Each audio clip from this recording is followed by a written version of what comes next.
Pasen el vaso. Aquí. Buenas tardes, bienvenidos y bienvenidas al ciclo Capacitaciones Colectivas para el Desarrollo de la Industria del Libro con Perspectiva de Género, Nosotras También, proyecto financiado por el Fondo del Libro y la Lectura del MINCAP, convocatoria 2020. En esta primera entrevista estamos con Carmen Berenguer, quien ha sido nominada al Premio Nacional de Literatura 2020, que es considerado el mayor galardón de literatura de este país. Fue creado el 9 de noviembre de 1942 durante la presidencia de Juan Antonio Ríos. Solo 5 mujeres han logrado este premio: Gabriela Mistral, Marta Brunet, Marcela Paz, Isabel Allende y Diamela Eiti. A la vez nos acompañan Mónica Ríos y Ali Wen, quienes dirigirán este coloquio con las presentaciones formales. Carmen Berenguer es una poeta, cronista y artista visual chilena, figura prominente de la poesía desde la década de los 80, galardonada con la Beca Guggenheim en el año 1997 y con el Premio Iberoamericano de Poesía Pablo Neruda en el año 2008.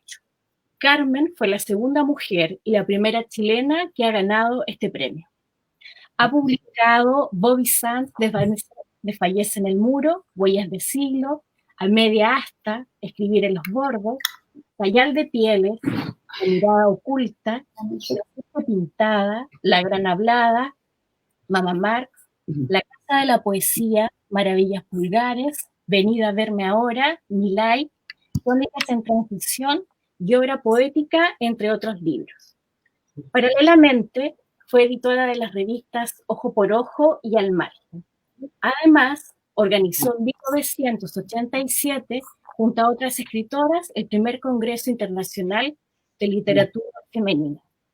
Su obra creativa no está limitada a la poesía, ha incursionado en la crónica, el ensayo, obras multimediales, la performance y en el videoarte, presentando en el año 2003 en el Congreso Nacional el documental Delito y traición, discurso de la mujer en la política y en el arte. Mónica Ramón Ríos es escritora y editora. Es autora de los libros Cars on Fire, alias El Rucio, Segundos, La literatura del presente, el guión cinematográfico como género literario, compiladora de literaturas y feminismo, y coautora de Cine de mujeres en postdictadura, además de innumerables artículos, notas y críticas sobre literatura, cine y políticas culturales, publicadas en Chile, México, España y Estados Unidos.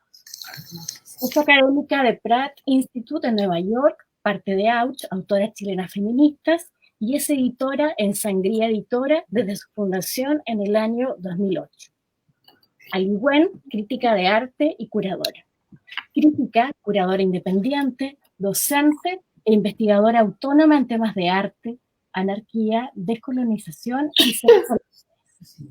Miembro de la agrupación de artistas mapuches, licenciada en Artes con mención Teoría e Historia del Arte de la Universidad de Chile. Su primer libro, Crítica de barricadas, Arte, Cuerpo y Política en el Chile Contemporáneo, saldrá por Sangría Editora el segundo semestre de 2020. Lo agradezco mucho por estar en esta primera entrevista. Gracias, Carmen, Aliwen, Mónica, y las dejo a ustedes entonces con la entrevista. Gracias, Gladys, por la invitación. Qué maravilla que podamos estar aquí, y gracias por organizar estos ciclos tan necesarios en el contexto del Premio Nacional y de las candidaturas. Gracias a Liwen, gracias Carmen por estar aquí. Qué felicidad estar hablando contigo, Carmen. Soy una gran admiradora, por supuesto, de tu trabajo, y vamos a estar conversando hoy sobre, ojalá, toda tu obra literaria, principalmente. También Aliwen va a estar haciendo alusión a por supuesto, a tu trabajo artístico también, trabajo visual. Qué bueno. Quería simplemente comentar que, contextualizar que esta entrevista está en relación al Premio Nacional, y simplemente recordar que estaba releyendo tu obra y en una de las líneas de Naciste Pintada, tu libro del 99, dice una cosa así, lo voy a leer. La literatura nacional es narcisista y tiene una hilera de nombres masculinos. Tiene la confirmación de una firma masculina, es sexuada. La literatura chilena es macha y su estética occidental. Eso, en el fondo, va a ir marcando un poco esta entrevista, esta idea es como presentar también una intervención a que seas una mujer poeta, que desde Gabriela Mistral ninguna poeta ha recibido el Premio Nacional, ¿cierto? Entonces, esta candidatura y las candidaturas de las otras mujeres poetas son importantes y por eso estamos haciendo tanta campaña. Ali, bueno, ¿te parece si comenzamos con las preguntas para que escuchara a Carmen? Sí, sí. Por supuesto, solamente quería aprovechar la instancia para decir Mari Compuche, Shelly Wempingen, Chetain Tobón Rinconada Panguipumeo, y solamente reiterar los agradecimientos, especialmente a Carmen, por no solamente por aceptar estar en esta instancia con nosotras, sino también por su gran obra literaria, de lo que yo también me declaro una admiradora fiel, y sobre todo, bueno, a Gladys González por la organización, y a Mónica Ramón, que es una amiga y también la editora de mi libro, así que espero que estas redes de complicidad femenina de las letras, distintas feminidades, también yo siendo una mujer trans, creo que es muy interesante que armemos estas redes de complicidad. ¿Y te parece si, Mónica, pasamos a las preguntas? Dale. Quería empezar, Carmen, con una pregunta que como principal, y ahora que estuve leyendo Milay, creo que hace varias referencias a eso. Quiero que nos cuentes cómo llegaste a la poesía, porque siento que llegar a la poesía es como llegar a un mundo, no es como ser doctor, digamos, es como hay algo que marca ese punto de inicio en cuando tú dices quiero ser poeta, quiero escribir, quiero agarrarme a la palabra. Entonces quiero que nos cuentes como en tus propias palabras una somera biografía de tus primeros años y especialmente en qué para ti consistió la transformación en Carmen Berenguer. Y yo veo aquí que Carmen Berenguer no es solamente como tú como poeta de carne y hueso, sino que es una función dentro del campo minado, por citar a Eugenia Brito, de la literatura chilena. La literatura durante la dictadura, durante la postdictadura y durante el presente, que no sé ni siquiera cómo llamarle ahora, y pensando también en todas esas otras mini biografías que pones en tus libros, ¿cierto? Me acuerdo en el promedio de 86, en donde partes mezclando, ¿cierto? Little Richard, James Dean, Julián Sorel, con Cecilia Radrigán, ¿cierto? Mezclando realidad y ficción, el pasado y el futuro, lo pagano y lo sagrado, la familia y lo político.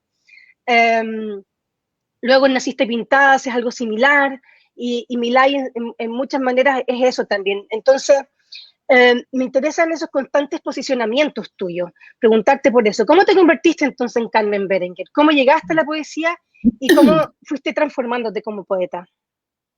Bueno, primero que nada, 1.000.000 de gracias. Creo que es un lujo de interrogadores, un lujo de digamos, personas que son una generación, yo diría, muy clever, muy, muy brillante.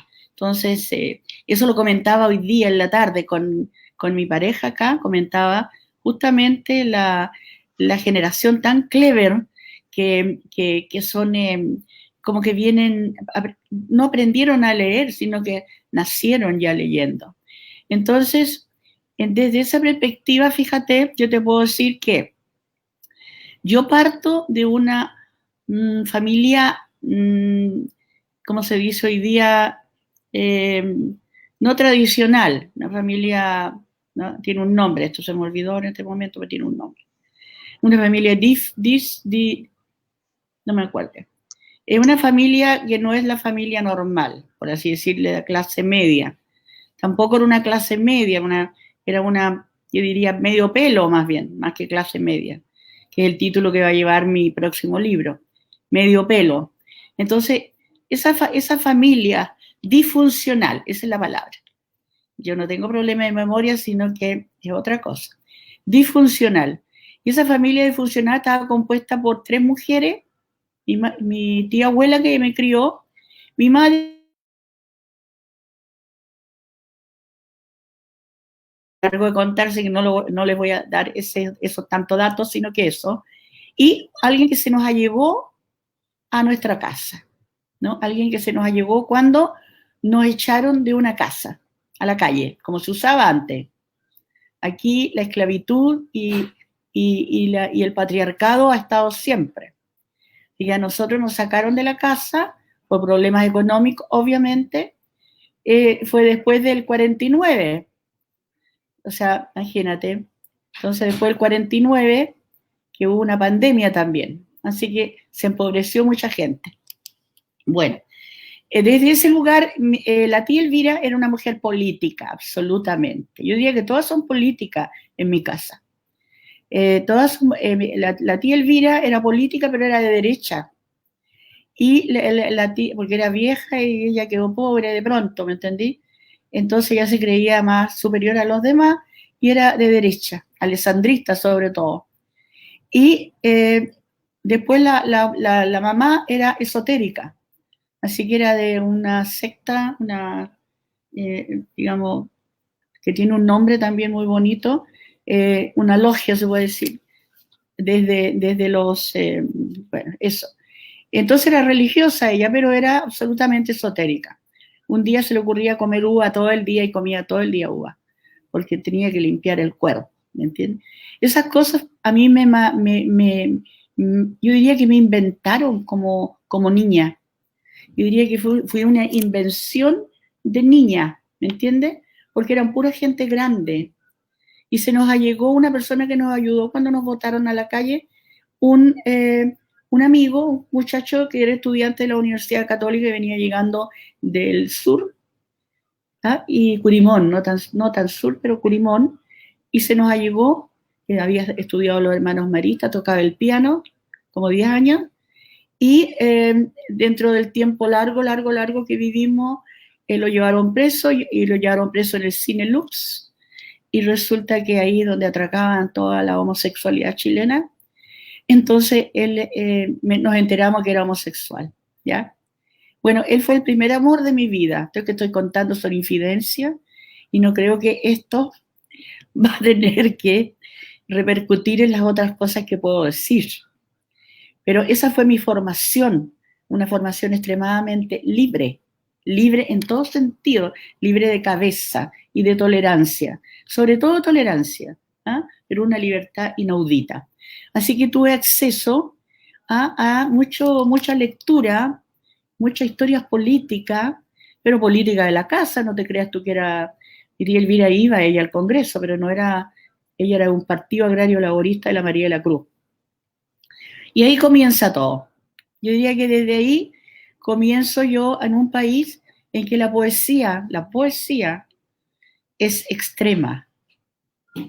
Y esa es una interrogación que uno también tiene que hacer a la poesía, ¿no? La poesía es extrema, es como que es un lugar sagrado, patriarcal absolutamente, con una serie de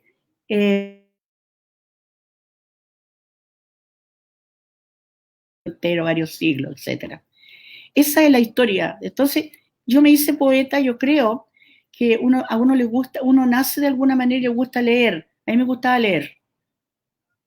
Me gustaba mucho leer lo que fuera, desde el kiosco a la esquina o hasta todo, que no había televisión en esa época. La radio era mi compañía, así que todos esos elementos fueron importantes. Y en la radio se pasaba, leía la Gabriela Mistral, leía Neruda, leían todo, Pablo de Roca, y uno se levantaba escuchando a Pablo de Roca, por ejemplo, en los gemidos o en las arengas del arte. Las arengas contra el arte, no del arte, contra el arte. O arenga del arte, no sé. Bueno, esa fue mi formación. Entonces, mi formación de oído, primero por el oído, me llegó la poesía, yo creo que el oído fundamentalmente, fíjate. ¿Cómo llego yo a la poesía? Fue por la música. la musicalidad de las palabras, que un tiempo fue bien negada. La razón negó lo musical en la escritura, la razón, ¿no? Entonces, esa situación fue bien interesante. Y yo era habilosa, como se decía antiguamente, en el campo. Esta chiquilla habilosa, hoy día se dice inteligente, era avispa, las cachaba al vuelo. Así que aprendí rápido, pero tenía una traba, que era disléxica, y me costaba mirar el derecho y el izquierdo, me costaba mirar las letras. Un obstáculo en mi vida en la literatura, y ese obstáculo yo lo trabajé toda mi vida. Yo diría que esa es parte, de alguna manera, como la experiencia y la práctica te lleva a solucionar problemas de salud, al mismo tiempo psíquicos, y al mismo tiempo contemplas la belleza que está en un basurero. Pero no hablo de la belleza de la estética imperial, oficial, blanca, no hablo de esa belleza, sino que hablo de la estética en la lluvia, bajo el aguacero, donde se hace una poza y tú te espejeas. De eso hablo yo. Y también como ese oído que se transforma en habla en el resto de tu obra, ¿cierto? Y en miles de hablas, digamos como no solamente un espejo, son como miles de espejos que están puestos uno al lado del otro y que se van multiplicando, así como cuando vamos a hablar un poco más de Sayal de Pieles, pero me parece que en ese poemario pasa eso y luego como en Naciste Pintada eso también se multiplica y más allá, ¿no? Quería también, Carmen, que empezáramos a conversar sobre Bobby Sands de Fallece en el Muro, tu primer poemario publicado en 1983. En la contraportada de esa primera edición dejas en claro por qué te preocupas de ese irlandés, miembro del IRA, y de su huelga de hambre. Entonces hay una conexión directa también con la dictadura chilena. Es un poemario contra la tortura y que interpreta los actos políticos frente a la injusticia como actos de amor. Pero también cuando lo estaba releyendo me pareció un libro totalmente actual y que está apelando mucho al presente, y como muchos también de tus otros libros. Sería como bueno, no sé si al igual puedes mostrar esa página, la primera página de Bobby Sands, ¿cierto? Hambre, dice esa página, que les va a mostrar el buen segundito, y que se trata sobre un preso político y leerlo ahora que nuevamente estamos viviendo una situación en que el autoritarismo nos tiene con jóvenes que luchan contra el hambre en las cárceles. Este poemario pareciera resonar con el hoy. Entonces, además... ¿Se puede, ¿cómo? ¿se puede ver? Ya, voy a arreglarlo al tiro. Y Naciste Pintada, ese poemario del 99, también ocupas toda una sección, darle voz, ¿cierto?, a las presas políticas,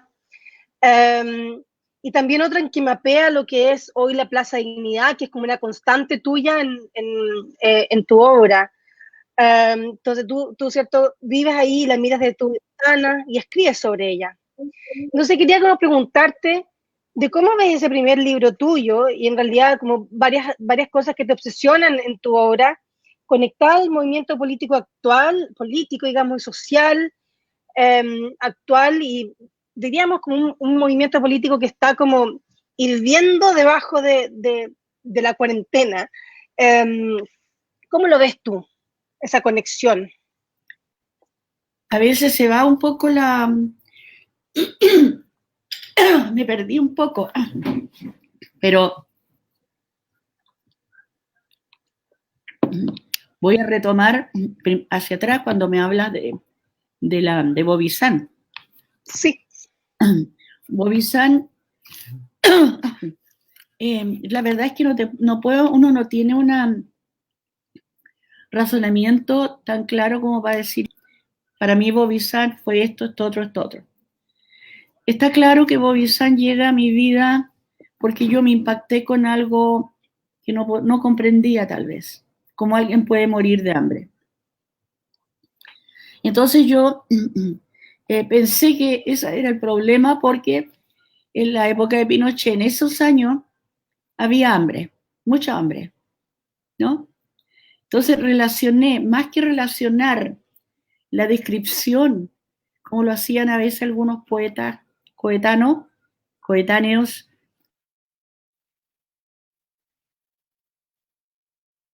yo huyo las descripciones. Me doy cuenta que no tengo, para narrar, no tengo dedos para el piano ni para describir un poema, ni para describir un sentimiento, ni para describir esas cosas. Tengo que buscar otras salidas, otros lugares, entrar por otros lugares. Y me da la impresión que yo entré con una clave que es que cuando uno escribe está presionando la página, ¿no es cierto? La está violando, se puede decir, la página, ¿no? La atraviesa. Entonces, esa pluma que atraviesa la página, yo pensé que había que pensar eso más bien, ¿eh? Que había que pensar más horizontalmente, más que verticalmente. No sé si me entienden. Pero a ese deseo reprimido de que habla ¿cómo se llama? El psiquiatra, ¿no es cierto? Ese deseo reprimido que es la escritura de alguna manera y que son todas nuestras fallas y nuestros problemas,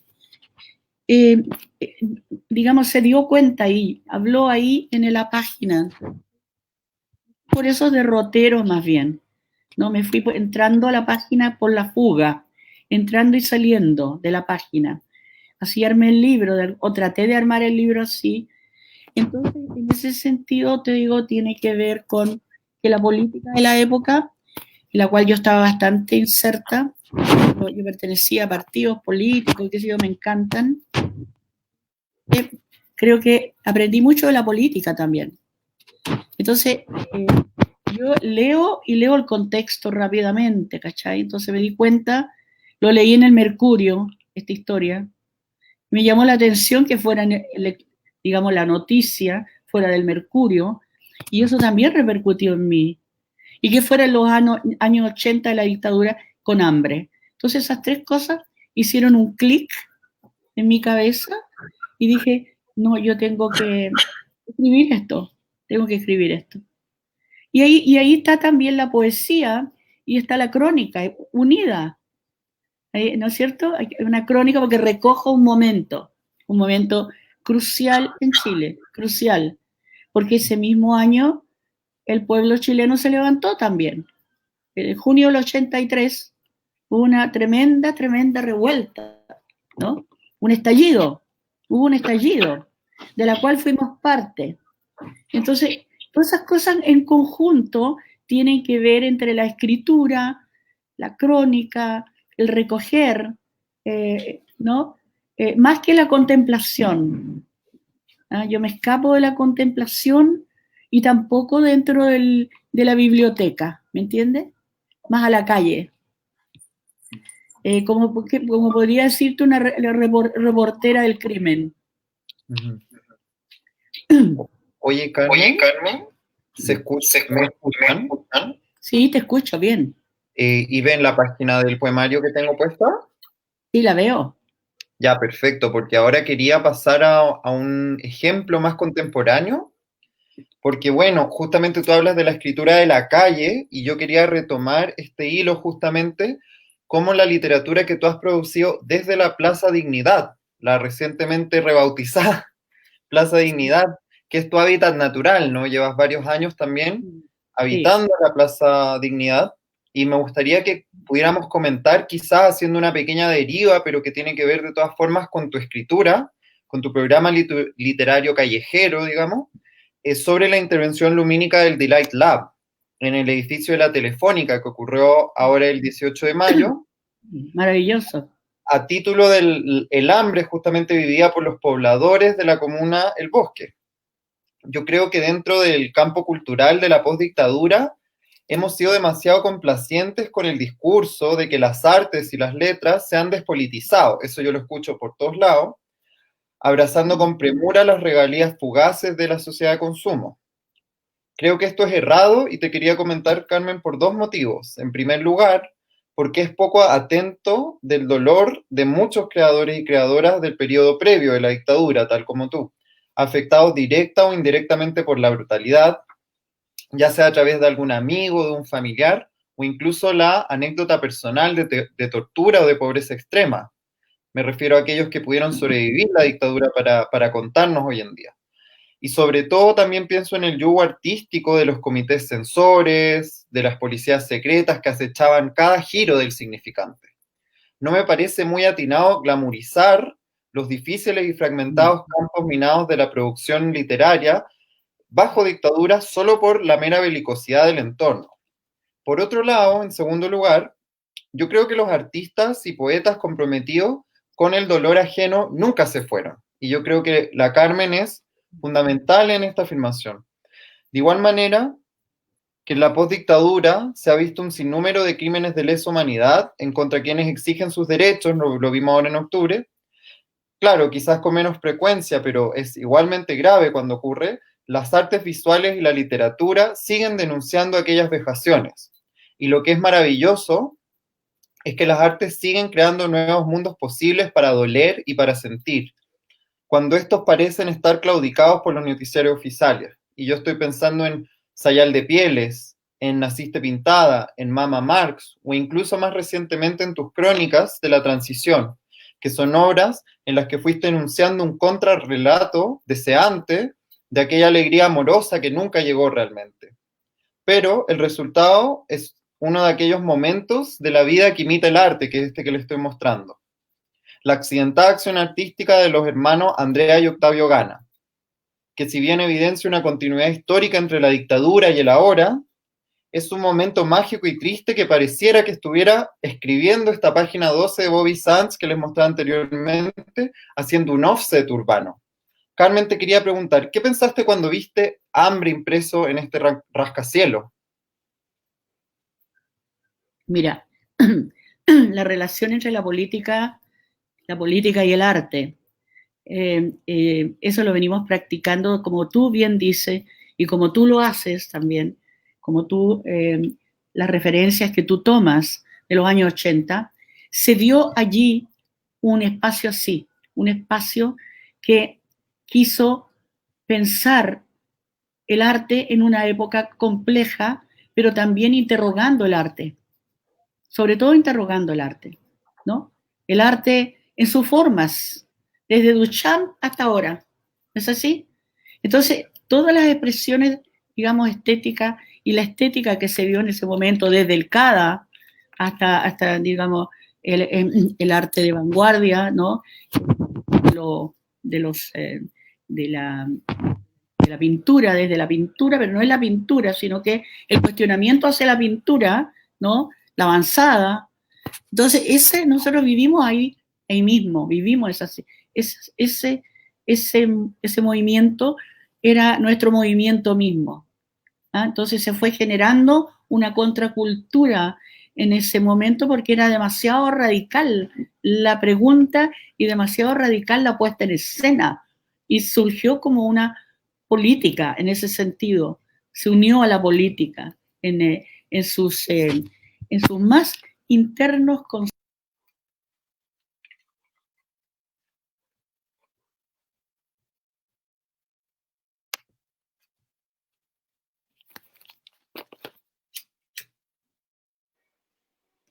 ¿Se desconectó la Carmen?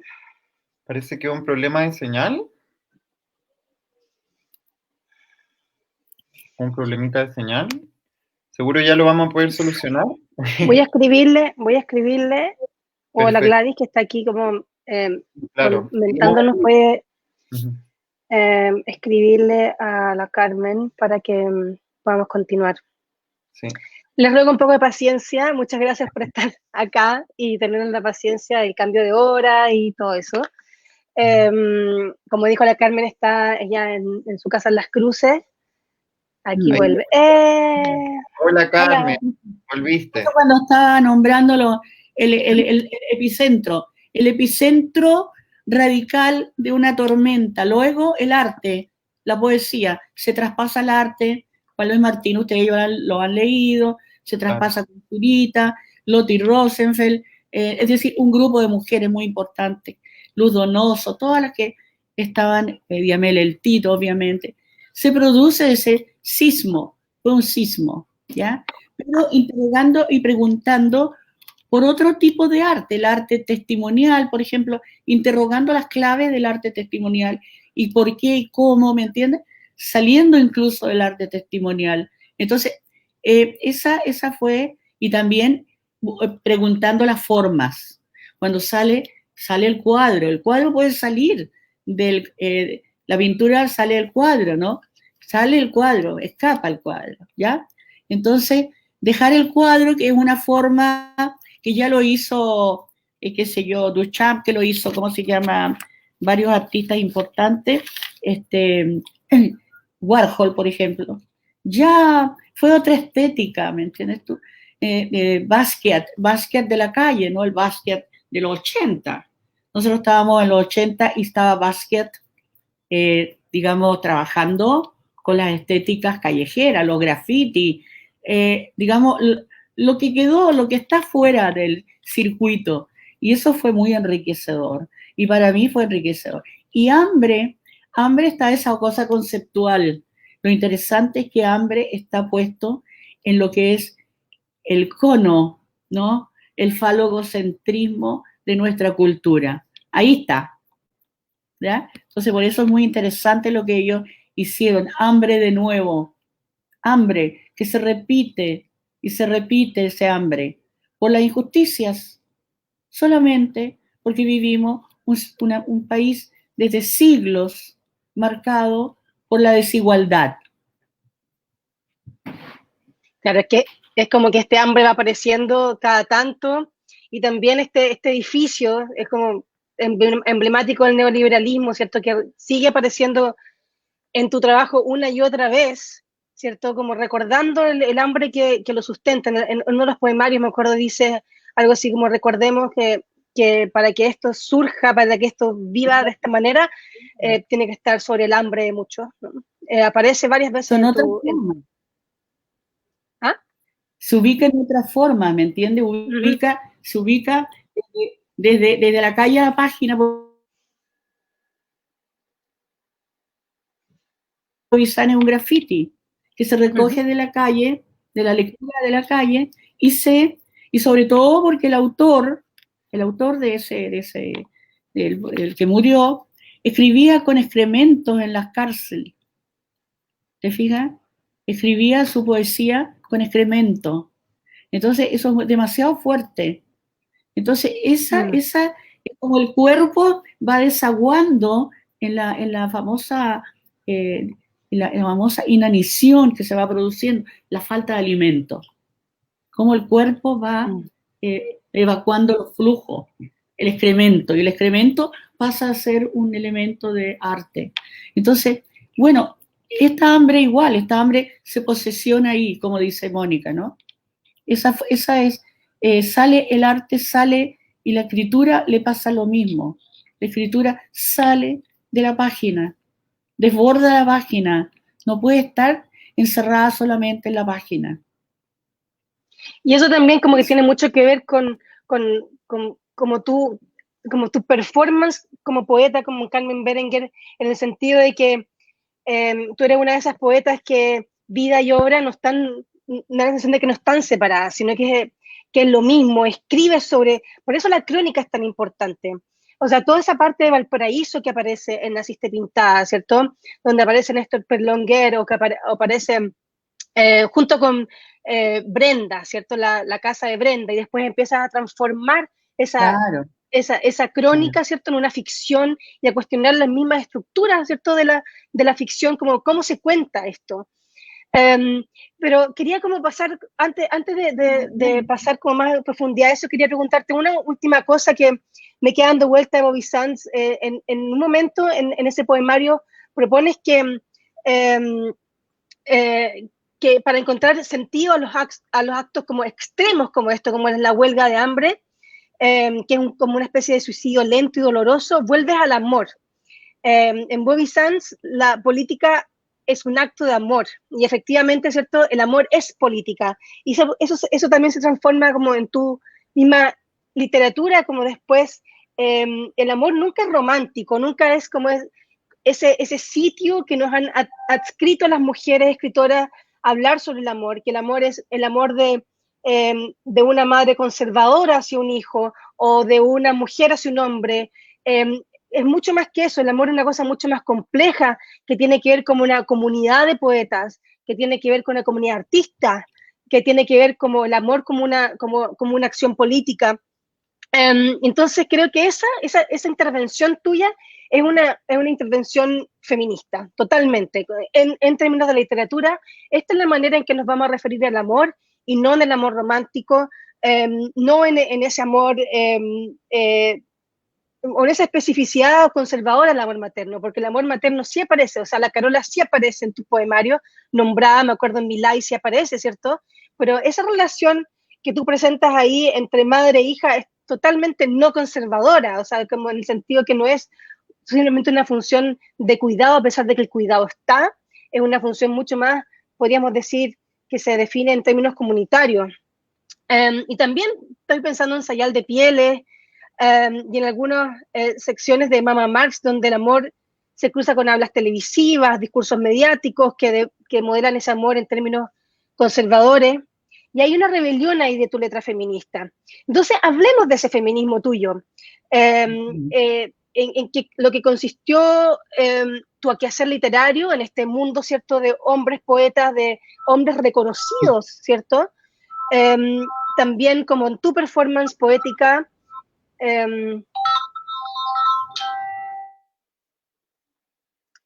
tu performance poética también, que es una intervención, ¿cierto? Y esta forma de vida poética, que también es una intervención, ¿cierto? La posibilidad de callejear, ¿cierto? Del callejeo, ¿cierto? El callejeo punk, también es una intervención. Entonces, convérsanos un poco sobre tu feminismo literario. Político. Mira, más que eso, yo diría que el feminismo es obviamente una categoría de reflexión. La gente la ve como que uno abraza el feminismo y se va a morir, poco menos, ¿no? El feminismo es una categoría que a veces en los momentos históricos pasa por la contingencia y el activismo, y pasa también a lo teórico, a la lectura, sobre todo. La lectura cultural, la lectura psicoanalítica, todo eso se ha incorporado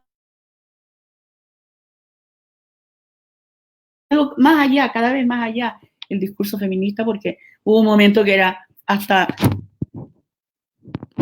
era anticuado, no estaba en los tiempos, rechazaba las etnias, rechazaba, entendí, muchas cosas, sexo, raza, no sé.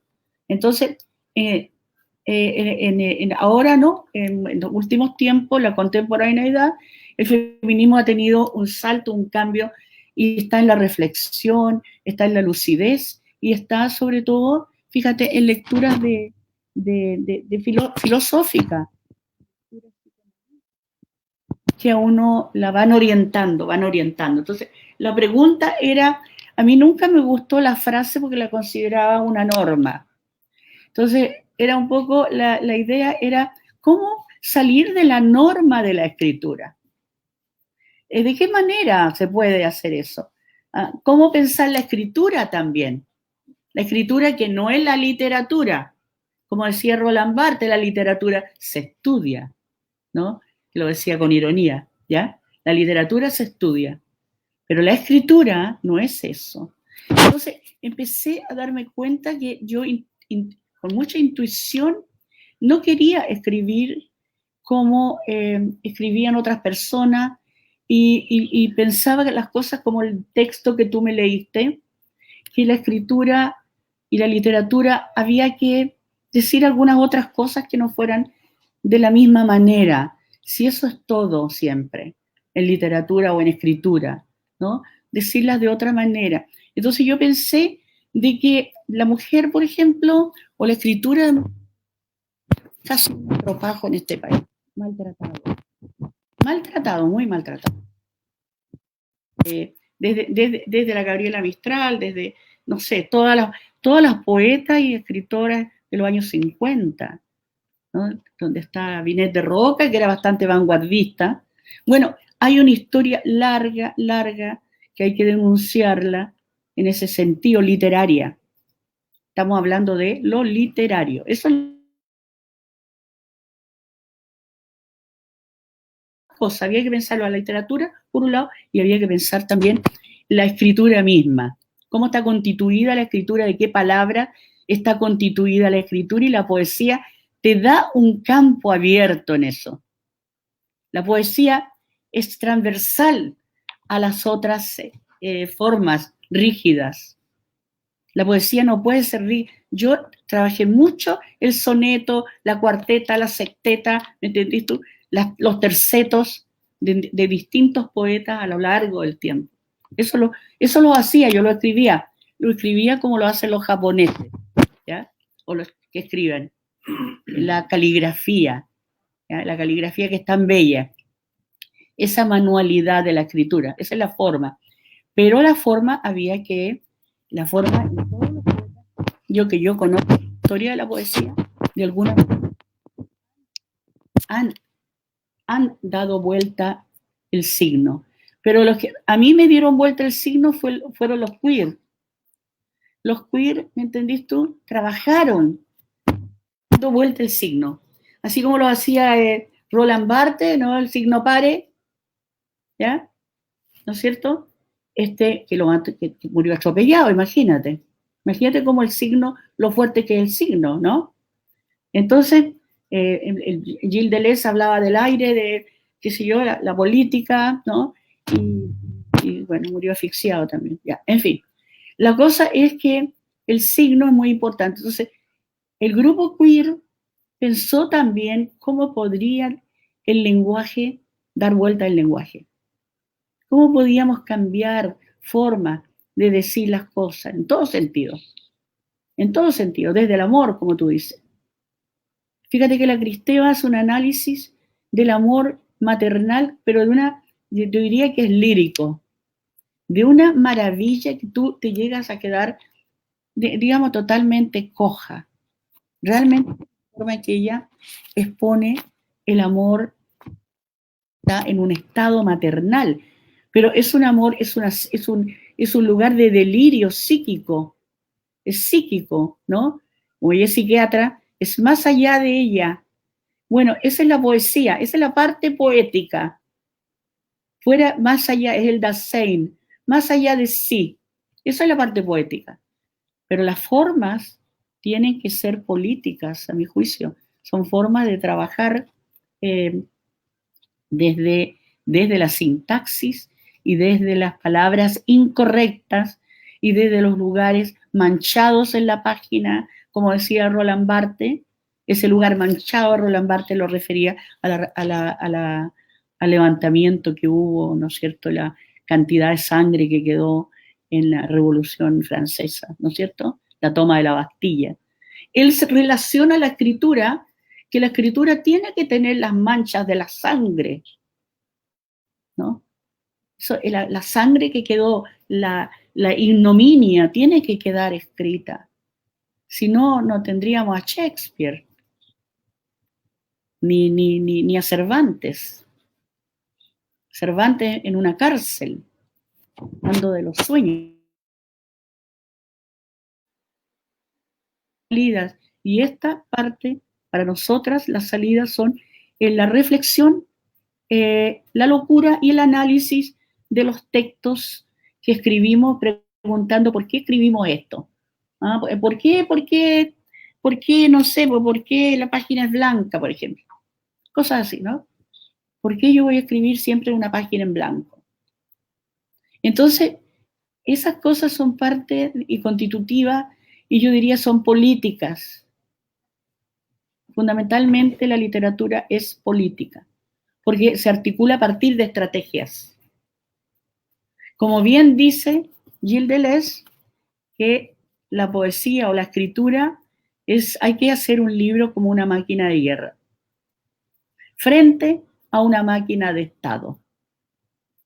O sea, imagínate el lugar que, de los pocos filósofos que hablan de la escritura y la literatura, él es uno de ellos. O sea, háblame de eso, dime eso, lo que es. Entonces, claro, uno se va articulando en la historia literaria de las mujeres en este país, que se le debe mucho. Es la esclavitud más larga. Así que, ¿qué más podemos decir acerca de eso? No sé si te he respondido la pregunta, pero, Mónica.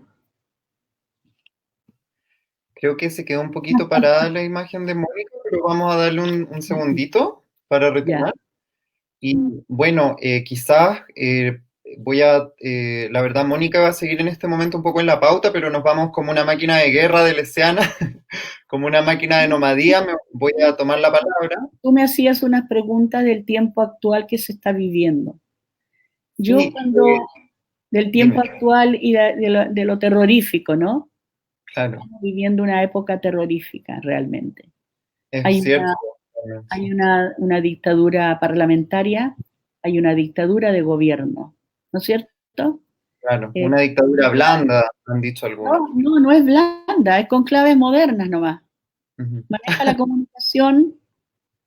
comunicación, que en esos años no se comprendía bien, como lo dijo McLuhan, ¿no? Manejan la comunicación y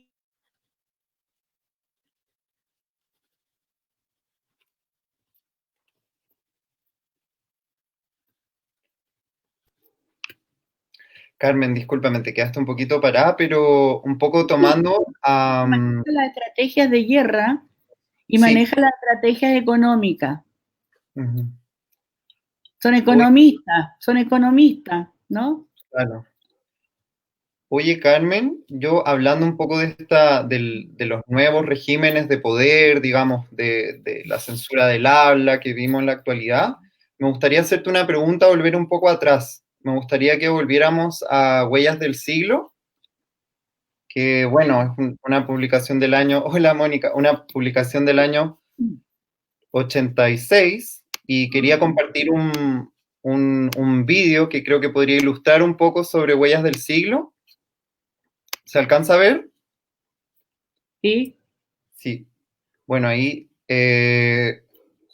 yo quiero hablar de este poemario, Huellas del Siglo, justamente por cómo empieza el poemario, que a mí me fascina este poema, que es Santiago Punk.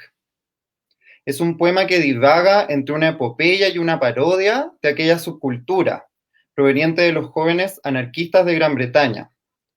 Pero tu poema no alude a la colonización directa necesariamente, como lo veíamos en el caso de la disputa de la corona inglesa por Irlanda, como veíamos en Bobby Sands, sino que aquí existe otro tipo de colonización muy distinta, que es la colonización de los jeans, las chaquetitas negras, estoy citando tu poema, la democracia de pelito corto, ya no esa larga melena hippie de la época de los socialismos reales. Se asoma en este poema lo que tú llamaste, y te cito, un punk artesanal made in Chile, que es un pobre new romantic guacho que probablemente fue registrado en este documental que estoy poniendo, que es Guerreros Pacifistas, del año 84. Se trata de un jet set leftist, ¿o no? Ese, lo que otros han llamado el marxismo de champaña, que no parece percatarse del todo de aquel choque. La izquierda. Claro, izquierda, que es un choque muy curioso porque no parece percatarse del choque entre esta menuda percha morena que tenemos en Latinoamérica y esta moda un poco importada, que es siempre manufacturada en el cuarto mundo, ¿no? O sea, nuestros jeans, nuestras indumentarias las hacen en el cuarto mundo bajo una firma gringa. Entonces, me encanta como en este poema, te cito, hablas de la libertad pechito al aire, que para mí es como si fuera una blusa americana que está despechugada en un joven punk clase media, algo bajista, que está retornando del exilio en esa época, los jóvenes que retornaban del exilio, y me encanta porque en este poema yo percibo un cuneteo poblacional, donde hay una suerte de deseo erótico de entre líneas. Hay un verso que me encanta que es Cafiche marihuanero del poema. Y entonces, en este poema, yo pienso realmente en la historia del punk y cómo realmente, si bien nosotros lo estudiamos como un fenómeno de las juventudes en Europa, la verdad es que fue en Perú donde se inventó realmente, en los años 60 con la banda Los Psycho. Entonces, esto mucho antes de las ocupas en Inglaterra, ¿no? Entonces, nada más quería preguntarte, tú, Carmen, ¿te consideras una poetisa punk? ¿El punk fue para ti una influencia estética en este periodo? No, no, a mí no me gustan los que me pongan, ¿cómo se llaman? Nombres y qué sé yo, ¿no? No, yo creo que ese poema se refiere a mis lecturas que a mí me fascinaban en mi más juventud, me fascinaban los beatnik, me gustaba la música punk, me gustaba la música, el rock sobre todo, fui muy amante de la música que nos colonizó de alguna manera, ¿no? Entonces me gustaba la música, suponte tú, de los Clash, los Sex Pistols. Cuando fui a Suecia una vez, un crítico de allá dijo que mi poema era un verso era un poema parecido a lo que escribían los Sex Pistols, ¿te fijas? Entonces, pero era un poema bastante rompedor porque en realidad ahí, yo diría que ahí fue el centro de mi dispersión del centro, no sé si me explico, ¿no? Claro. En la textualidad, la dispersión del centro, digamos, se dio en ese texto. Y ese texto fue muy marcador para mí también, para deshacerme de las pelusas, para deshacerme de un abrigo que me estaba molestando. Entonces, ese texto quería relatar yo la cultura que se había originado en Chile a partir del golpe militar también, sobre todo de la contracultura, como tú mencionaste una vez. Se configuró una contracultura en el jaque mate, ¿me entiendes? Y en varios otros lugares también. Entonces,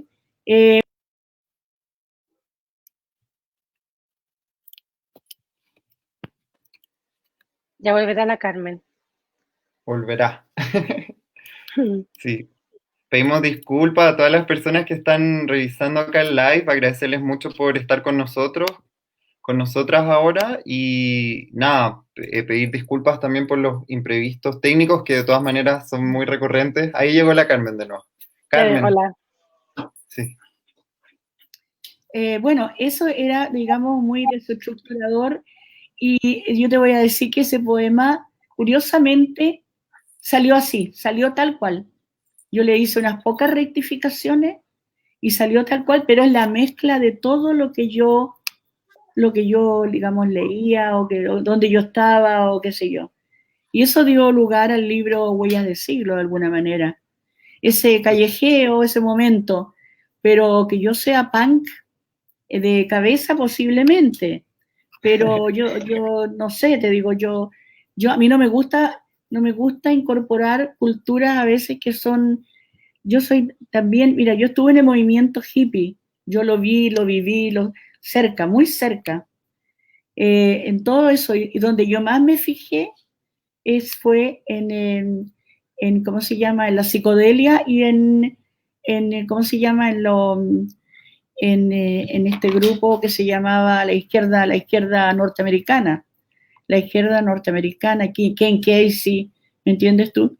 Entonces, eso me fijé y la música que me encantó, obviamente, pero para Chile llegó solamente los hippies, ¿cachai?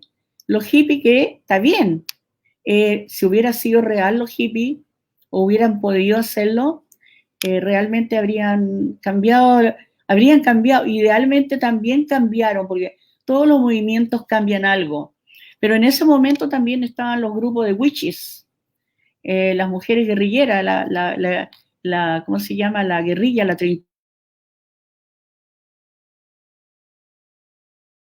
¿Me entiendes tú? Entonces, muchas de esas cosas me parecieron fascinantes y qué sé yo, pero también acá en Chile estábamos en eran los problemas, otros problemas, y los problemas de acá eran la revolución que estaban teniendo todos los partidos políticos de la época, ¿me entiendes tú? La instauración del gobierno de Salvador Allende, etcétera, etcétera. Previo a eso, era un mundo totalmente distinto, ¿no? Una cabeza completamente dislocada en ese sentido.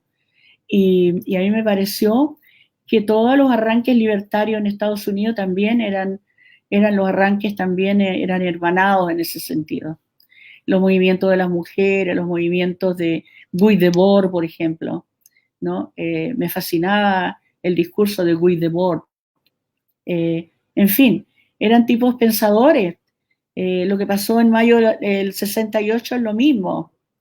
Entonces, pero teníamos un desfase de 30 años acá en Chile. Y ese poema pasó así, pasó de largo. Una vez Nicanor Parra dijo que ese poema era de antología. Y yo siempre lo leo porque me recuerda a mí la lucha que se dio en ese momento, en la época de Pinochet. Pero era otra lucha también, no era la misma que llevaban todos, ¿no? Es interesante cuando hay diversas luchas en una misma lucha total, ¿eh?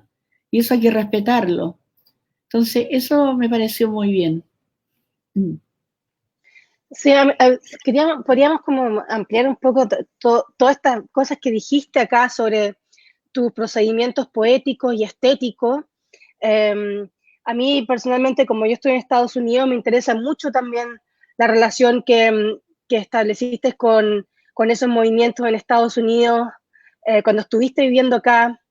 Entiendo por leer Milay que estuviste en Iowa y estuviste en New Jersey, lugar que coincidimos, también estuviste en Nueva York y vas como recuperando todas esas estancias en Nueva York.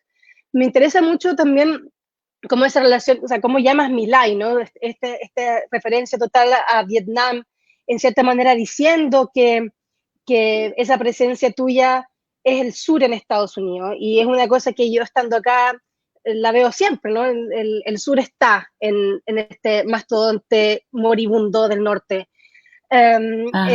Y me gustaría también así como conversar en ese, o sea, yo sé que tú lo has nombrado acá, que trabajas con tus lecturas de Derrida, la Kristeva, Deleuze y Guattari, en el sentido de que rompes estos binarios, pero más allá de eso, haces coincidir lo que parece contrario en tu poesía. O sea, veo, por ejemplo, que está, haces coincidir como algo como súper sagrado con el punk. Te gusta, por ejemplo, también mapear ese callejeo, o sea, todos los mapas citadinos y urbanos que hay ahí. No solamente Santiago o Valparaíso, sino todas las ciudades en las que vas, todos los viajes. Y me acuerdo también un poco como de esas fiestas de la fiesta y ese callejeo, el jaque mate, pero también esas fotos que tienes en tu casa en las cruces, ¿cierto? De la fiesta de los 80. Cruzas, ¿cierto? Las hablas con una poesía bien construida y formalista, ¿cierto? Con el graffiti, la política con la vida poética. Entonces, me gustaría como también pensando un poco ya, hablando ya de Naciste Pintada, ese cruce que haces tú de géneros, pensando también en Sayal de Pieles, en ese, digamos, neo-barroso, pielagoso, sureño que haces ahí, como de deslizamientos de significantes para hablar de algo sensual. Entonces, me gustaría, y también estoy como metiendo un montón de cosas, pero haciendo como una especie de resumen a los que están escuchando de todas las cosas que toca. En Mama Marx, ¿cierto? Ese callejeo que introduce al anticristo y esa como voz también que es loca, dices, ¿cierto? La travesti, loca, obrera, pero también loca en otro sentido, de iluminada, o sea, como todas esas cosas que haces coincidir y le das como una especie de coherencia que tiene que ver con tu propia cadencia poética y tus propios procedimientos estéticos. Entonces me gustaría como saber una cosa específica, como hay otra cosa que haces tú mucho es citar, estás como, y eso cada vez más, incluso como en Mama Max, en Milay, siempre estás como citando a la Diane Rich, a la Sexton, o sea, aparece Nietzsche, o sea, son citas completas, ¿cierto?, de estos escritores y de estas influencias tuyas. Me gustaría saber cómo qué influencias tuyas se han mantenido durante todo este tiempo. Me gustaría saber cómo han construido también tus estrategias poéticas, cómo es ese momento en que tú haces la lucha política a través de estas estrategias poéticas. ¿Cómo podrías tú como nombrarnos a nosotros y todos los que te están escuchando estas estrategias poético-políticas? Mira, yo le robé una palabra a un amigo que estaba al lado mío y que estábamos hablando justamente de lo mismo.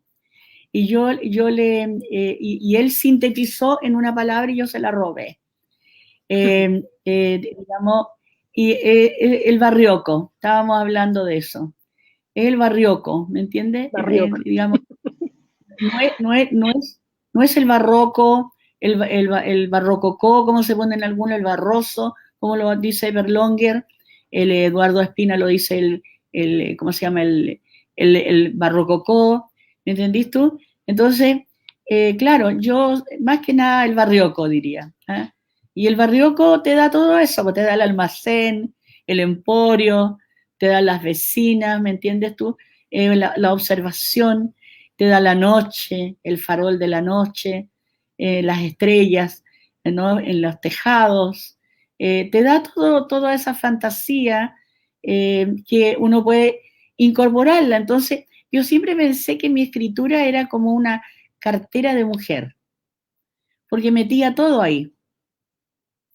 ¿Te fijas que cuántas cosas metía en tu cartera? Todo. La vida está en tu cartera. O bolso tuyo, femenino, el bolso que tú llevas. Y yo pensé que la escritura era eso también, pues era una cartera que había que escribir, yo le llamo la mezcolanza latina, ¿no?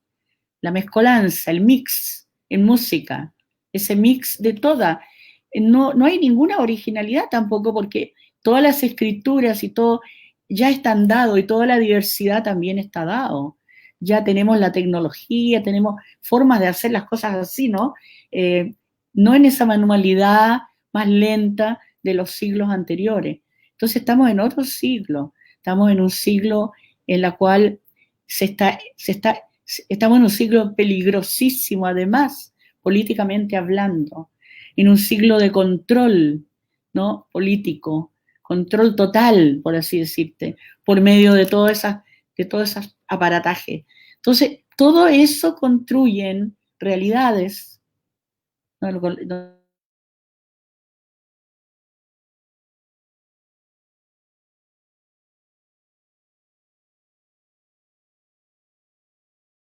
Estamos con un desperfecto, pero ya nos volverá.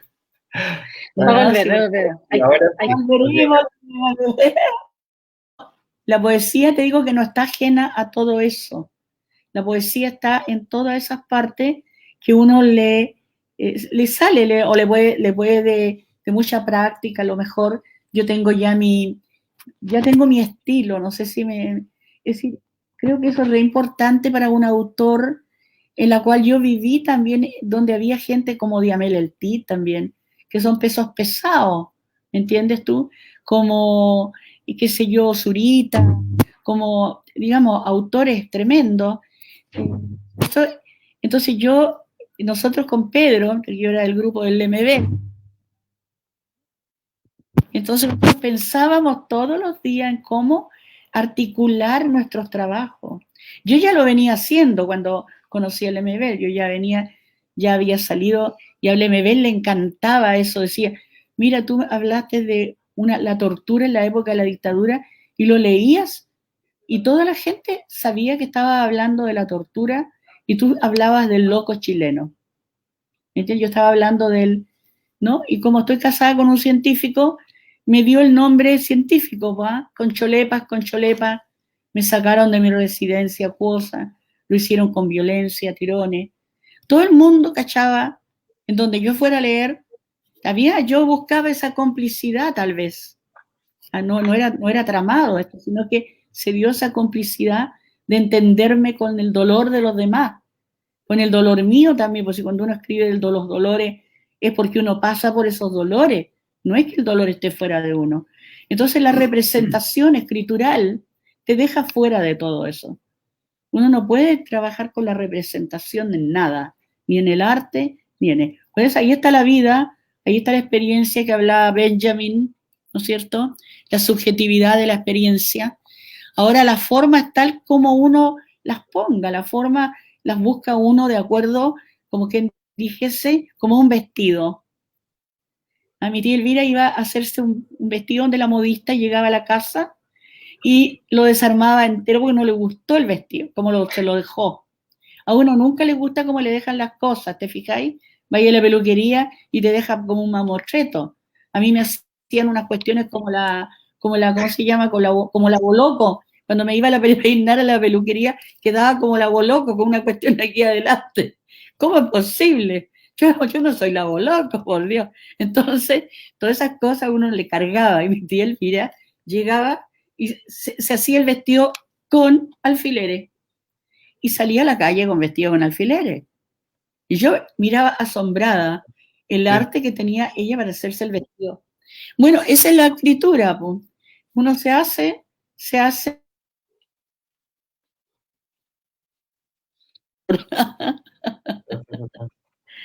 uno se hace escritor. Se hace. Oye, Carmen, me estaban Además, preguntando. espérate. Oh, eso no fue. Ya no voy a contar la media historia. La media anécdota. Justo, ya viene, ya la esperamos. Y ya viene. Oye, muchas gracias a todos los que están todavía conectados. Disculpen los desperfectos, pero acá viene uno, Carmen. Carmen, estás de nuevo con nosotros. Sí, por favor, cuéntanos lo que me ibas a contar, que nos quedamos como en la mitad. ¿Cómo? No, para terminar, iba a contar algo que no me acuerdo ahora. Se fue la paloma, como. Pero lo que te quería decir, de que lo más terrible a un escritor tiene que hacerse un estilo, tiene que hacerse una voz. Y eso en las voces que nosotros teníamos acá en Chile, las que tenemos, no es fácil. Hay que trabajar mucho nomás. ¿Entendí? Claro, muy sostenido. Oye, Carmen, mencionas ahora a un amigo tuyo muy querido, ¿no? Que es La Pedra. La Pedra. Y te quería pedir, si es que podrías, yo sé que ya te has referido anteriormente, pero de todas maneras tengo la necesidad de preguntarte por tu relación con Pedro Lemebel y con La Pancha Casas también, de cuyo proyecto performático, Las Yeguas del Apocalipsis, tú fuiste la tercera yegua.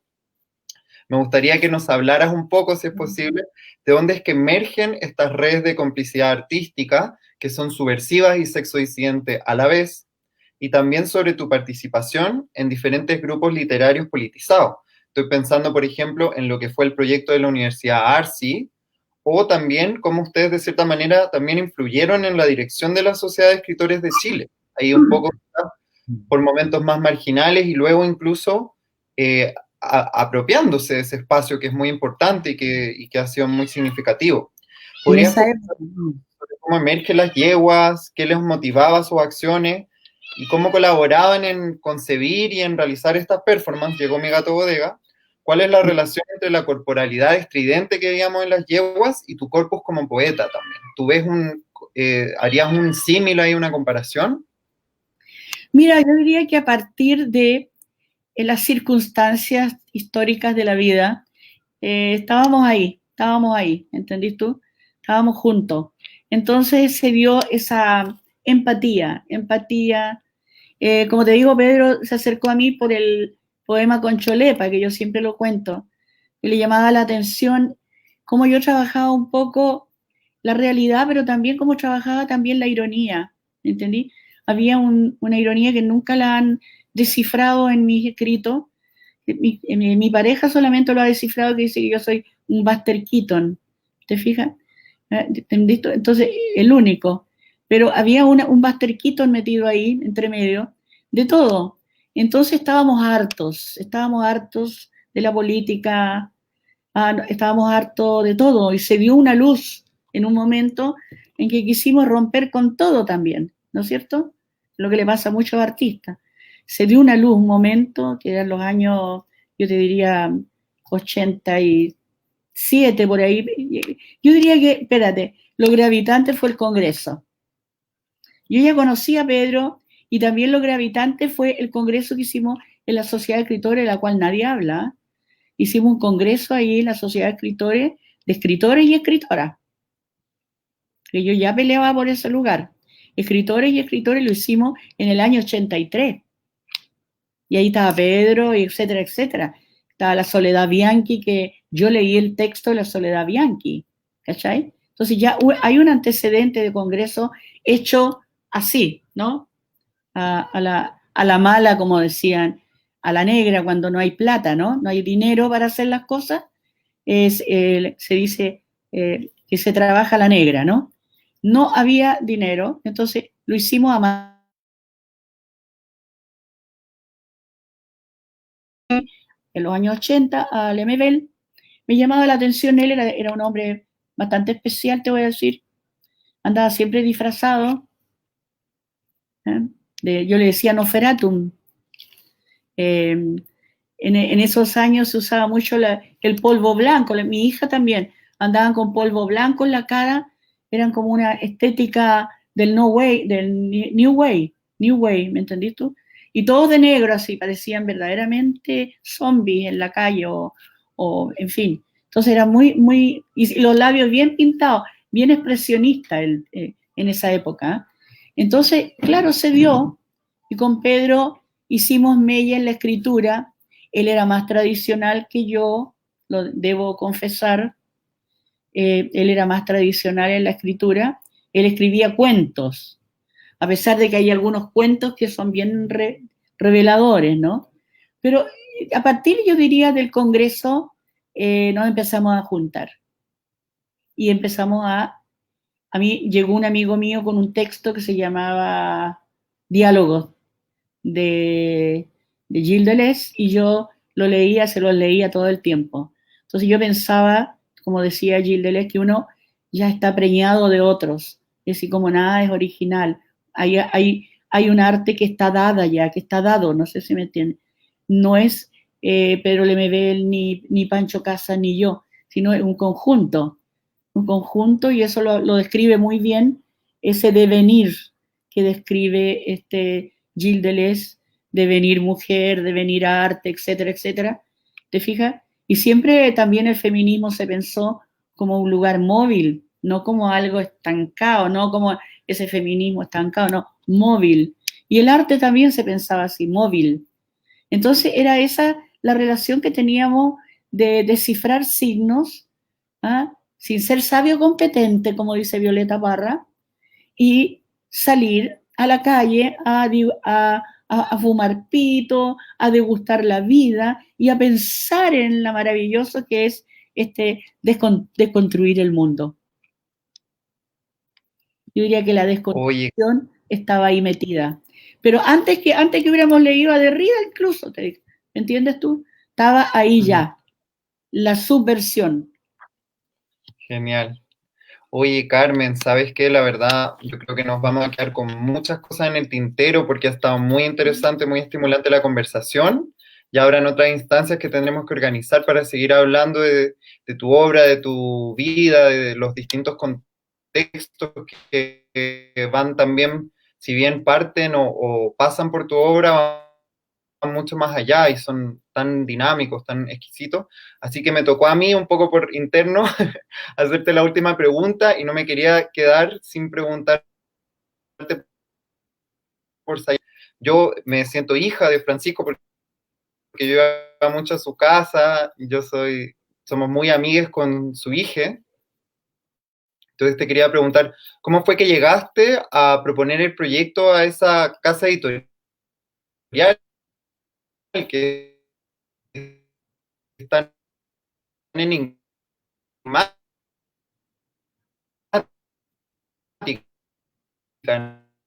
¿no? Como que La de la palabra es muy importante. ahora. De contar, bueno, ¿cómo recuerdas a Francisco Seger? Se va la voz, se va. Cómo Se te va el micrófono. fue el proceso de ensayo? ¿Aló? Parece que estoy con problemitas. ¿Se escucha? Trata de sintetizarme. Hay un problema de voz. Hola, Sí, perdonen, ahora voy a sintetizar. Nada, preguntarte un poco cómo llegas a publicar Sayal de Pieles, cómo recuerdas al Pancho Segers, y bueno, quizás si nos podrías elaborar un poquito sobre la misma narrativa de Sayal, que a mí me encanta porque es muy erótica, llena de perfumes florales, roces sudorosos, hay toda una poética de la epidermis, de la piel y del roce. Entonces, simplemente si podrías elaborar un poco en ese poemario que me encanta tanto. también varias cosas allá, porque también ya había comenzado a escribir de otra manera, como te digo, y también, ¿me escuchan? Sí. Sí. Y Sayal de Pieles se escribió en un bolón, es como yo le llamo un bolón, ¿no? Pero tiene que ver ese bolón con que veíamos que las noticias, veíamos el cacareo que hay, el cacareo que no dice nada, ¿no? Ese cacareo que no dice nada, entonces yo diría que en respuesta es a ese coral que no dice nada, en respuesta está esta escritura de la piel. En ese sentido se conceptualizó un poco pensando en la piel, y no solo en la piel, sino en las enfermedades de la piel, en todo lo que le pasa a la piel. Yo creo que me faltó, podría haberle dado mucho más, pero me agoté con esa verborrea también, ¿no? Porque es un delirio así tremendo. Y también tiene que ver con la carretera, cuando tú vas pasando por la carretera, va esa rapidez así, esa simultaneidad, digamos, la velocidad y la simultaneidad.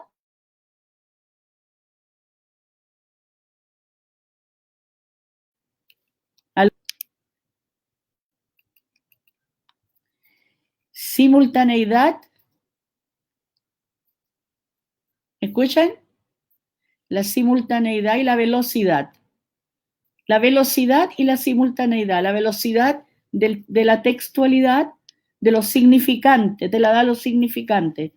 Palabras, palabras, palabras que obviamente no son cualquier palabra, son palabras que se van tomando en realidad en un contexto, en la piel, ¿no? Pero trabajé formalmente ahí, es un libro muy formal. Trabajé la forma. Carmen, ¿Me escucharon? voy a así como Sí. saltar porque sí, te escuchamos todo. Quería, yo tengo como una especie de, no sé, siento como que tu poesía, esta idea como tú nombraste antes, como se limita, o sea, no permite ser descrita por la idea de representación. O sea, esa idea como tan occidental de que el arte representa algo, a mí me da la sensación de que tu poesía, en cierta manera, bota el re, ese prefijo, ¿cierto? Se transforma como una especie de presentación. Y creo que eso es muy, diríamos, ¿cierto? Barroco, pero también barroico. Y en ese sentido creo que barrioco, sí. Barrioco. Y también pensaba en lo importante que es, por ejemplo, la tradición de las mujeres negras, escritoras acá, en decir que, bueno, somos una diáspora y que la escritura es en realidad nuestra casa, ¿cierto? Nosotros que no tenemos casa, que no encajamos en ninguna parte y hacemos esta escritura para, en el fondo, formarnos como un espacio. Y en ese sentido yo quería decir simplemente que en ese sentido tu escritura junto con otras mujeres de los 80 que participaron en el Congreso del 87 como organizadora han sido como señeras para las escritoras de hoy, ¿no? Entonces no podía irme sin preguntarte, y eso también porque la Gladys me lo puso ahí en el chat, sobre el Congreso del 87, en que fuiste una de las organizadoras, pasaron muchas cosas ahí. Se transformó, ¿cierto?, como en una especie de lenguaje como transnacional feminista para hablar sobre ciertas literaturas de mujeres en esa época. Sé también que ustedes hicieron una especie de taller donde se leyeron mutuamente. Quería que te refirieras a eso, como cuál fue el impacto. O sea, las mujeres se estaban organizando, ¿cierto?, desde el 83 en esas grandes marchas, y podemos ver algunos videos todavía que salían a grabar, ¿cierto?, los videastas de la época en las protestas, y en cierta manera ese Congreso 87 fue como una voz contra la dictadura, pero también contra cierto como establishment literario, y también, o sea, todos los homenajes que hemos estado realizando, yo entre muchas otras personas, a ese congreso también habla de que nosotras como escritoras más jóvenes aprendimos un montón de eso. Y me gustaría preguntarte sobre esa experiencia antes de cerrar completamente esta conversación. Mira, yo siempre he tomado la vida como un aprendizaje, primero que nada. Yo creo que uno aprende en todas partes. En ese sentido, no me gusta la palabra humildad, porque la palabra humildad es muy cristiana para mi gusto. Esa palabra no me agrada, pero sí me gusta escuchar, y sobre todo que se dio una conjunción de saberes muy dinámicos y muy interesantes en ese congreso, ¿no? Y también juxtaposiciones de heterogéneo, mucha heterogeneidad, se discutieron muchas cosas. Entonces, pero primero teníamos que leernos porque no nos habíamos leído nunca. Nadie sabía mucho de la otra, sino que por nombre, porque todo el mundo vivía tan distante y todo el mundo hacía cosas tan distintas también. Yo no conocía a nadie. Yo la única que conocí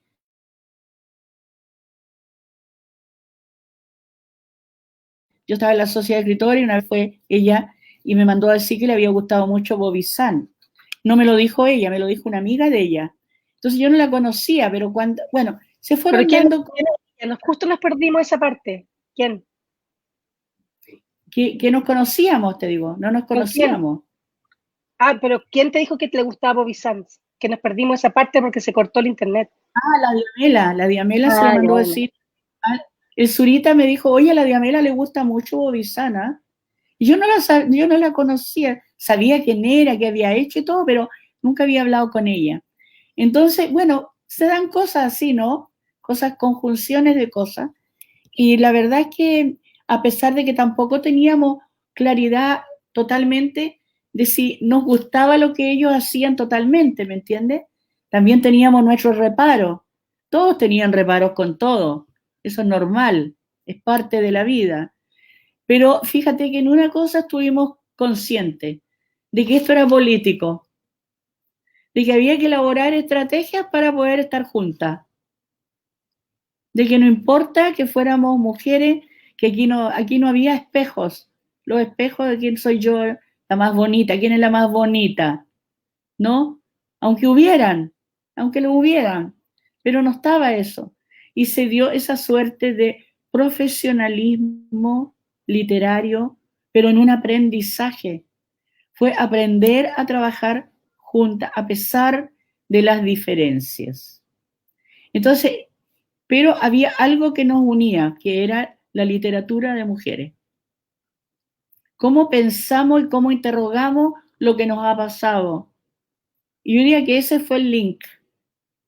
Y también hacer trabajar ese margen a la cual estábamos sometidas. No queremos estar todo el tiempo en el margen. ¿Por qué no? Tenemos que cruzar al centro.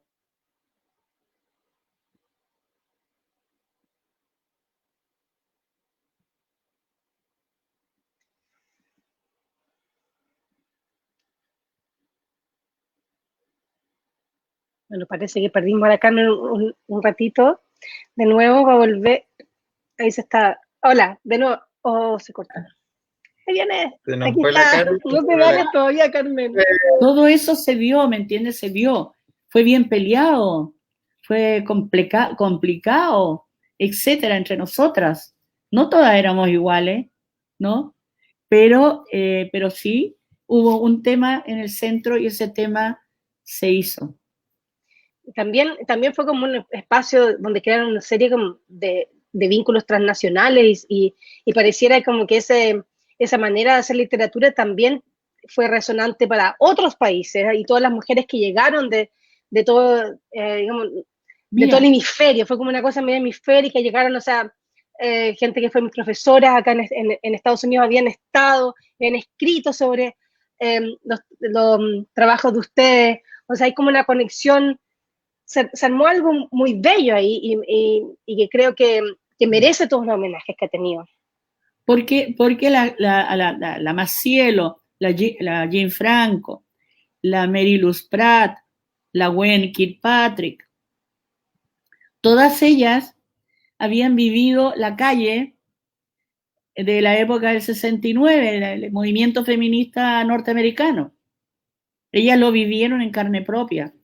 Entonces había una similitud, había una empatía en ese sentido. Habían cosas que habíamos hecho conjuntamente. Fíjate que a mí una cosa que me sorprendió siempre fue que yo me encontraba con gente afuera, como la Lorenzano, la Sandra Lorenzano, por ejemplo, que es una académica, pero que ella es de Buenos Aires.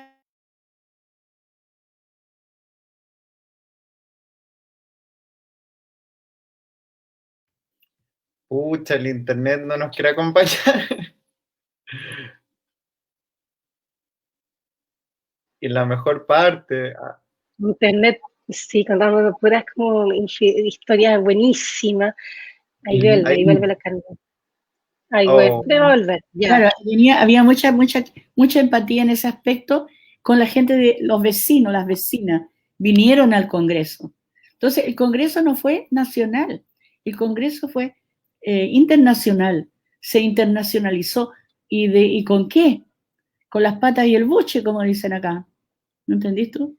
No teníamos... Así se hacen las cosas literarias en Latinoamérica, o sea, en Chile especialmente. Claro, pero se armó un proyecto, ¿me entendiste? Era un proyecto bonito. Entonces, en ese aspecto yo me encontraba con gente que me dice, Carmen, yo en el año 83 tenía el libro tuyo en Buenos Aires, en la Universidad de Buenos Aires, y lo como fotocopiábamos. Yo nunca supe eso, jamás. No me lo imaginaba. Entonces, pasaron todas esas cosas, ¿ves? Que conociéramos gente muy interesante de América Latina.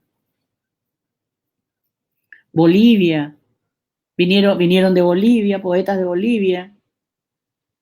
La Mariela Dreyfus vino la María Negroni. No, fue realmente maravilloso haber hecho eso. Y yo era un aprendiz, te digo. Yo aprendía porque era una cosa académica, yo no soy académica. Entonces, era algo que estaba entre la academia y la no academia, ¿me entiendes? Había una fusión de eso que fue interesante. Yo diría que esa fusión, porque la academia también se pone vieja, po, ¿no es cierto? Claro, pero también la academia y todos los discursos teóricos producen una especie de eco que también explican muchas cosas y, o sea, que también los escritores o las escritoras no vemos cuando estamos haciéndolo y le dan como una especie de amplían las cosas que uno está haciendo. Entonces, es una fagotización, se produce un intercambio ahí, muy, muy interesante. Tanto así que me invitaron a hacer otro congreso más que se hizo aquí en Santiago, que fue un congreso con Brad Epps, con varias personas más, con Huechante, con Luis Huechante, Cárcamo Huechante, que hicimos un congreso en la USACH con la Raquel Olea sobre la sexualidad en Latinoamérica. Imagínate lo que estábamos haciendo. Entonces, fue interesante. Creo que nos cambió la vida.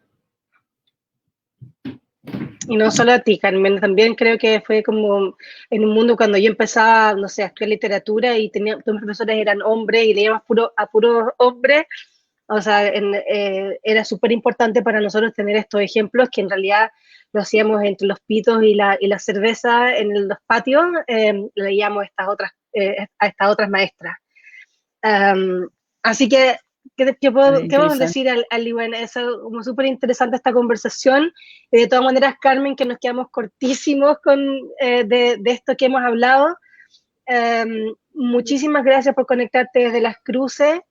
Gracias a Liwen por aportar todo ese como conocimiento y como impresiones y teorías también a la obra de Carmen. O sea, yo creo que es un diálogo necesario, cualquier tipo de intercambio, es un espacio, es la apertura de un espacio, y la apertura de un espacio puede crear movimientos emancipatorios, y esta es la apertura de un espacio emancipatorio, así que le agradezco mucho a la Gladys por mi parte, y a usted le mando muchos besos, abrazos, que se queden sanos y cuerdos en estos tiempos.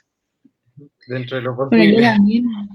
Yo, un gusto a ti, te conozco, Mónica Ramón, sé que haces un trabajo de hormiguita muy importante con la editorial, como todas las jóvenes, como la Gladys también, ¿no? Que trabajan de sol a sol, un trabajo muy, muy interesante. Y también a usted, que no lo conocía, pues lo había escuchado, Liwen, pero no lo había visto. Así que también me parece un hallazgo y muy interesante estar trabajando o leyendo este intercambio entre la plástica y el arte y la poesía también, que es eso, ¿no? Así que muchas gracias a todos ustedes por la entrevista. Bueno, yo no me puedo quedar sin tampoco agradecerles a todas realmente, bueno, a Gladys, que está ahí como el mago de Oz por fuera, que sin ella no sería posible todo esto, agradecerle por la instancia, agradecerle a Mónica, que no es solo una nueva amiga, sino también la editora de mi primer libro, que espero poder sumar a estas discusiones que cruzan entre la plástica, la visualidad y la escritura, la poesía, que es tan nuestra. Agradecerle sobre todo a Carmen. Carmen, nos quedamos cortas de tiempo porque hay mucho que preguntar, hay mucho paño que cortar. Espero que sigan creándose instancias, coyunturas politizadas, donde imagínense 3 generaciones de mujeres muy distintas, quizás de lugares muy variopintos, podamos juntarnos en este deseo subversivo de la escritura al final. Desarmar mundos posibles, utopías posibles, porfiadas a través de la escritura y de la estética, para mí es un verdadero placer. Y toda mi admiración a todas las mujeres involucradas acá, y nada, solo decirles Peucayal y también exigir que el Machi Celestino pueda cumplir su condena en su rehue también. Eso es algo muy importante también para recalcar en este espacio. Nehuen. Nehuen Telei, mi ñaña. Un abrazo a todas y a todos los que están escuchando, abrazos. Salud, seguridad, afectos para todos ustedes. Se agradece, ¿sabe lo que se agradece más todavía? Se agradece que los entrevistadores sean personas que saben bastante, que son leídos. Se agradece mucho eso. Me pasé toda la semana releyendo todo tu libro, fue como estar con Carmen toda esta semana. No, y yo me quedé sin mis preguntas de media asta, que hizo un análisis también de media asta, que espero que luego podamos recoger en otra instancia, que es fundamental, ¿no? Ahí tu primer libro con cuarto propio también, así que ya tienen que haber nuevas instancias de diálogo. Así Muchas que nada, gracias. Peucayal, Neitri, Patupe, Machi Celestino, Feulá, y que sea hasta la próxima. Hasta luego. Chao. Abrazo a Gladys.